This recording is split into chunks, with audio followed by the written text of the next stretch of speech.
আমরা যখন কোরআন শরীফের আয়াত পড়বো, যেখানে এখানে আলেম ওলামা আছেন, আপনারা কোরআন শরীফের আয়াত পড়েন। অনেকে কোরআন শরীফের আয়াত পড়ার পরে, যেমন আমি বলেছি, খেয়াল করেছেন কিনা জানি না, আমি কোরআনের আয়াত তেলাওয়াত করার পরে সাদাকাল্লাহুল মাওলানাল আযীম ওয়া সাদাকা রাসূলুহুন নবিয়্যুল হাবিবুল কারীম বলেছি, ঠিক কি না? অনেক জায়গায় শুধু বলে সাদাকাল্লাহুল আযীম, অনেক জায়গায় কি বলে? সাদাকাল্লাহুল আযীম বলে। সাবধান, না বুঝে বলতে পারে, তাদেরকে আল্লাহ বুঝার তৌফিক দান করুক, আমিন। আমি কাউকে ঘৃণা করে বলছি না, জাস্ট সঠিকটা কিভাবে বলবো আমরা।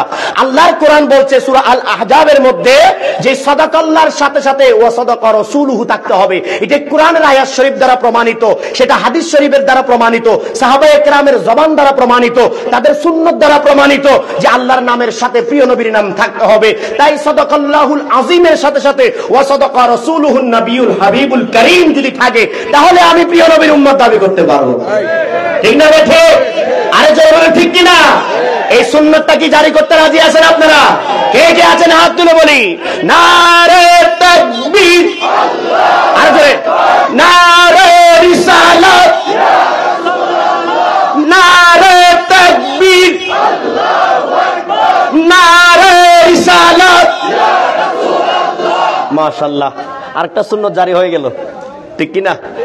অনেকে বলে শুধু লা ইলাহা ইল্লাল্লাহ, অনেকে বলে শুধু নারায়ে তাকবীর, অনেকে শুধু বলে লিল্লাহি তাকবীর, ঠিক কি না?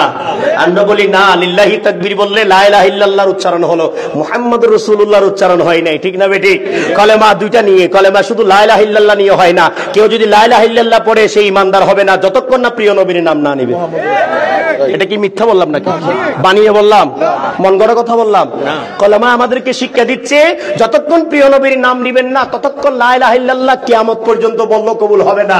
শয়তান বলতেছে আল্লাহ আপনাকে আমি মানিত, কি বলতেছে? আপনাকে মানিত, কিন্তু আমি আদমকে মানতে পারবো না। কি অহংকার দেখছেন নি? আমি আদমকে মানতে পারবো না। আল্লাহ বলতেছেন আরে আদমকে মানা মানি তো আমাকে মানা, যেহেতু হুকুমটা আমার, আমি যাকে বলবো, আমি যদি বলি গাছকে মানো গাছকে মানতে হবে, আমি যদি বলি বাঁশকে মানো বাঁশকে মানতে হবে, আমি যদি বলি পাথরকে মানো পাথরকে মানতে হবে। আমি যেটাকে মানতে বলি সেটা মানাই আমাকে মানা, ঠিক না ভাই? ঠিক। কিন্তু সেই দিন ইবলিস অহংকারের কারণে সে বলতেছে আদম মাটির তৈরি। কিসের তৈরি? কোরআন শরীফ আছে কি নাই? খালাকতুহু তিন, অর্থাৎ আদম আলাইহিস সালাম মাটির তৈরি, আমি আদমকে মানতে পারি না, আমি আগুনের তৈরি। আল্লাহ বলতেছেন তুই আমার আদমকে মাটি বলেছিস, আমি তোর ফয়সালা দিয়ে দিলাম কিয়ামত পর্যন্ত সবাইকে। আবা ওয়াস্তাকবারা ওয়া কানা মিনাল কাফিরিন, তুই ইবলিস কাফের কাফের কাফের। এটা আমি মুফতি সাহেব ফতোয়া দিচ্ছি, তা না আল্লাহর ফতোয়া। ইবলিস কি? ওয়াকানা মিনাল কাফিরিন, ইবলিস কাফেরদের একজন, ঠিক কি না? তার মাধ্যমে কুফরি শুরু হয়েছে। তাহলে ইবলিস কাফের কেন? আল্লাহকে না মেনে নয়, ইবলিস কাফের হয়েছে আদম আলাইহিস সালামকে না মানার কারণে, ঠিক না? ঠিক কথা মিলিয়ে দেখবেন, আদম আলাইহিস সালামকে না মানার কারণে ইবলিস কাফের হয়েছে। তো আদম আলাইহিস সালামকে না মানা মানে প্রিয় নবীকে না মানা। কেন? কেননা আদম আলাইহিস সালামকে প্রিয় নবী আল্লাহ বলেছেন সিজদা করার জন্য। তো আদম আলাইহিস সালামকে সিজদা মানিত, প্রিয় নবীকে সম্মান। সেটা কেমন? কি আদম আলাইহিস সালামের সেই কপাল মুবারকের মধ্যে আমার প্রিয় নবীর নূর মুবারক ছিল। আরে জোরে বলেন না সুবহানাল্লাহ। ঘুরে ফিরেই আমাদের নবীকে স্বীকার, অর্থাৎ যে প্রিয় নবীকে স্বীকার করবে আল্লাহর ফতোয়া অনুযায়ী সে ইবলিসের অনুসারী, আর ইবলিসের অনুসারীরা মুমিন হতে পারে না, ঠিক না বেঠিক? কথাটা মনে থাকবে, সেজন্য বলছি। অনেকে বলে লিল্লাহি তাকবীর, আল্লাহু আকবার, নারায়ে তাকবীর, আল্লাহু আকবার। আমরা বলি ভাই আপনার এই আল্লাহু আকবার মেনে নিলাম, নারায়ে তাকবীর মেনে নিলাম, অবশ্যই আমরা সেটা সম্মান করি, শ্রদ্ধা করি, কিন্তু আল্লাহু আকবার, নারায়ে তাকবীর, লিল্লাহি তাকবীর বললে পরিপূর্ণ হবে না। যতক্ষণ পর্যন্ত নারায়ে রিসালাত বলবেন না তথা প্রিয় নবীর নাম উচ্চারণ হবে না, প্রিয় নবীকে স্মরণ করবে না, প্রিয় নবীর জিকির করবেন না, ততক্ষণ পর্যন্ত আল্লাহ আপনার জিকির কবুল করবে না। আল্লাহ আল্লাহ বললো আল্লাহ কবুল করবে না। তাই আমাদের জিকির হলো নারায়ে তাকবীর, নারায়ে রিসালাত। শুধু নারায়ে তাকবীর বলে শেষ করা যাবে না, নারায়ে রিসালাত আমাদেরকে থাকতে হবে, কমপক্ষে নারায়ে রিসালাত পর্যন্ত আমরা রাখতে হবে যদি আমার কলেমার প্রকাশ করতে চাই। অনেকে নারায়ে গৌসিয়া, নারায়ে সুলতানুল হিন্দ বলে, নারায়ে হায়দারি বলে, বলতে পারেন, সমস্যা নাই, কিন্তু নারায়ে তাকবীর, নারায়ে রিসালাত কম্পালসারি। এই দুইটা রাখার পরে আপনি এবার আরো নারা দেন, তাতে কোনো সমস্যা নাই।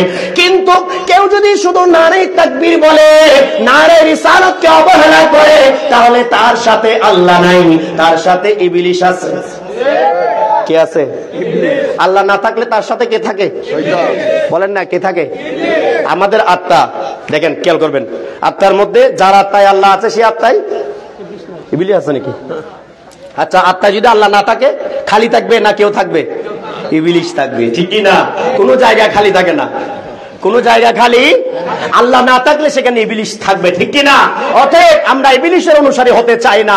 যেখানে নারায়ে রিসালাত নাই সেখানে আল্লাহ নাই, সেখানে ইবলিস আছে, ঠিক কি না?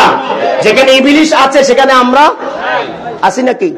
আমরাও নাই। সেজন্য এই বিষয়গুলো আমাদের মাথায় রাখতে হবে। অনেকে মহাব্বত নিয়ে বলে তৌহিদি জনতা। কি জনতা? আমার পয়েন্টগুলো ঈমান নিয়ে কিন্তু আলোচনা আরো হবে, অনেক বিষয় আলোচনা আমার আলেমরা করবেন, মহাব্বত নিয়ে, ভালোবাসা নিয়ে অনেক আলোচনা করবেন। কারণ এই বেসিক গুলো যদি আমাদের জানা না থাকে, যতই জিকির করি ব্যর্থ হবে, যতই আল্লাহ আল্লাহ করি ব্যর্থ হবে। ইবাদত করব কষ্ট করে, কোনো লাভ হবে না, কোনো ফলাফল নাই। এতগুলো মানুষ দোয়া করতেছি, আল্লাহ ফিলিস্তিনের মুসলমানকে উদ্ধার করো। আচ্ছা, আল্লাহ কি দোয়া কবুল করতেছে না এরকম নাকি? আসলে করতেছে না। কেন করবে? আমরা তো আল্লাহর পক্ষে নাই। আমরা তো এমনি বিপদ আসলে আল্লাহু আকবার বলি, বিপদ আসলে আল্লাহ আমাকে রক্ষা করুন, বিপদ আসলে বলি। এই বিপদটা তো আমরাই ডেকে এনেছি, ঠিক না? আজকের ফিলিস্তিনের মুসলমান যে নির্যাতিত হচ্ছে সেটা তো আমাদের কারণে হচ্ছে। ব্যাখ্যা বিশ্লেষণ অনেক বড়, অন্য সময় আলোচনা করব। তাহলে বলছিলাম, অনেকে মহাব্বত নিয়ে বলে তৌহিদি জনতা। কোন জনতা? তৌহিদি জনতা।